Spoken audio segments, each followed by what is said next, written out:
Hello दोस्तों, स्वागत है आपका फिर से एक नए सेशन में जहां पे आज हम बात करने वाले हैं फंडामेंटल राइट्स के बारे में। एक मामला सामने आया था जब एक पिता अपने बच्चे को छोड़ने स्कूल गए थे और वहां पे फुटपाथ ना होने के कारण उस बच्चे को एक पीछे चलते हुए वाहन ने मार दिया और उसकी जान ले ली।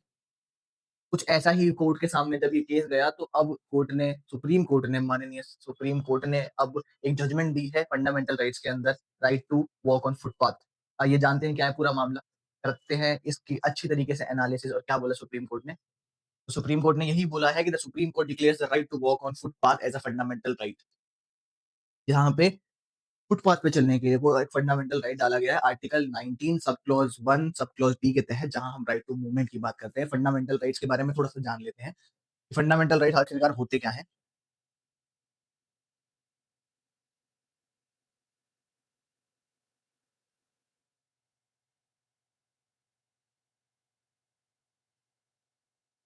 ये पार्ट 3 ऑफ द कॉन्स्टिट्यूशन के अंदर, हमारे इंडियन कॉन्स्टिट्यूशन के पार्ट 3 के अंदर लाई करते हैं।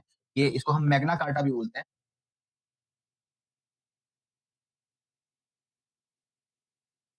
ये हमने यूएसए के कॉन्स्टिट्यूशन से बोरो करे हैं। आर्टिकल 12 से लेकर आर्टिकल 35 जो है इसके अंदर कवर होते हैं। ये हमारे मौलिक अधिकार है।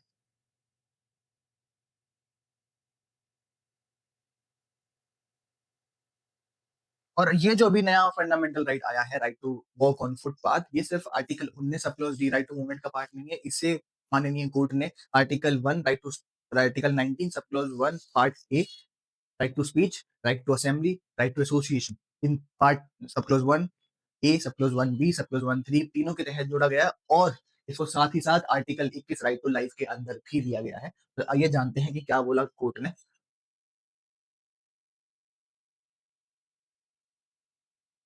The court supreme court on Friday 19th June, in its judgment, declared freedom to walk on demarcated and well-maintained footpath as a fundamental right, which has priority over the movement of motorized vehicle। जहाँ पे आपको चलने का अधिकार दिया गया है। Footpath सिर्फ और सिर्फ मोटर गाड़ियों के लिए, मोटराइज व्हीकल को चलने के लिए नहीं है। यहाँ पे चलना हमारा अब फंडामेंटल राइट भी हो चुका है।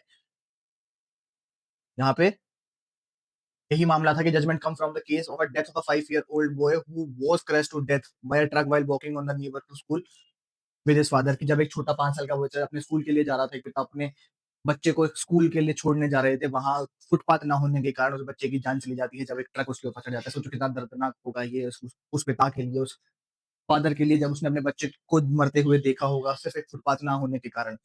फुटपाथ होते हैं पर उस पर अतिक्रमण कर दिया जाता है। इसके ही तहत सुप्रीम कोर्ट ने ये बोला है कि अब आर्टिकल 19 सब क्लोज 1 जो कि राइट टू मूवमेंट है, सब क्लोज 1 सब क्लोज बी जो कि राइट टू मूवमेंट है, उसके तहत फंडामेंटल राइट घोषित कर दिया गया राइट टू मूवमेंट का। जो कि जस्टिस नरसिम्हा बेंच बनाया गया, जहाँ पे justice Narasimha said walking safely and carefree along the wide footpath without danger was most basic right, the simplest of the simple human activity inextricably connected to life, said by Justice Narasimha ji. तो ये था हमारा कुछ fundamental right का। इसके बारे में थोड़ा और मैं आपको बता देता हूँ कि फंडामेंटल राइट्स आर्टिकल 19 में कौन कौन से आते हैं। हम बात करते हैं आर्टिकल 19 की। तो इसके अंदर हमने 5 राइट देखने को मिले, 6 right, A A M rights. इसको हम SAAM SAAM resides in Poland की ट्रिक से भी याद कर सकते हैं, जिसके अंदर SAAM is right to speech and expression, assembly, right to assemble, right to form association, movement,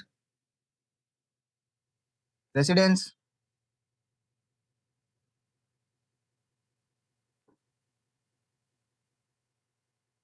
and profession।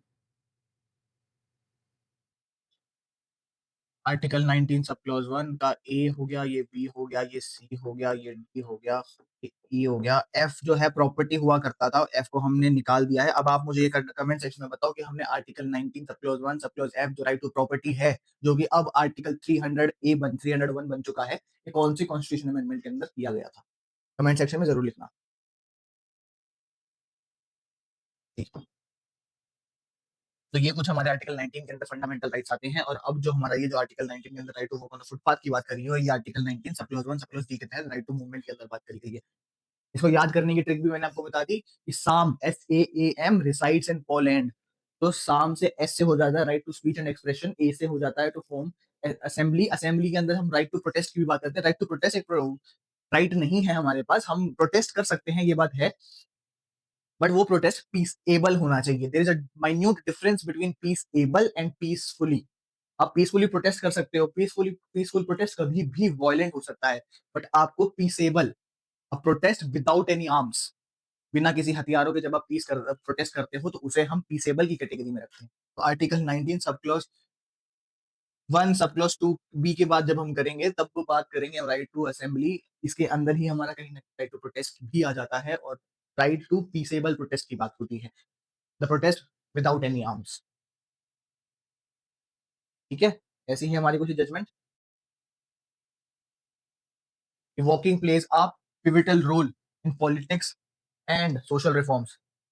जहाँ पे हमने ये बात करी कि आर्टिकल 19 के अंदर walking is not just a motion, सिर्फ चलना ही वॉकिंग नहीं है। Walking embodies expressional, congregation congregational and associational rights under article 19 sub clause 1 सब क्लोज ए। जब हम सिर्फ चलने को सिर्फ चाल नहीं बोल रहे, सिर्फ चलना नहीं बोल रहे, वो एक तेरे को अपनी फीलिंग्स को एक्सप्रेस करने का एक जरिया है। और right to speech and express जो article 19 sub clause 1 part sub clause A का पार्ट है, वहां पे इसको एज एन एक्सप्रेशन भी इस्तेमाल किया गया है।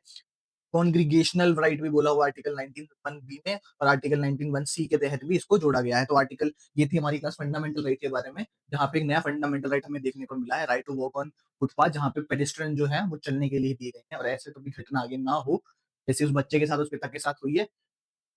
इसको देखते हुए सुप्रीम कोर्ट ने एक जजमेंट दी जहाँ पे फंडामेंटल राइट घोषित कर दिया गया है राइट टू मूवमेंट पे। आपका इस पे क्या कहना है, अपनी राय कमेंट सेक्शन में जरूर लिखना, और ऐसी ही वीडियोस के लिए फॉलो करो अधिकारी बनेंगे यूट्यूब चैनल पे, जहाँ पे आपके करंट अफेयर्स और ऐसी सारी डिटेल्स को कवर किया जाता है और आपके आपको हेल्प करी जाती है आपके अधिकारी बनने के सपने को पूरा करने के लिए।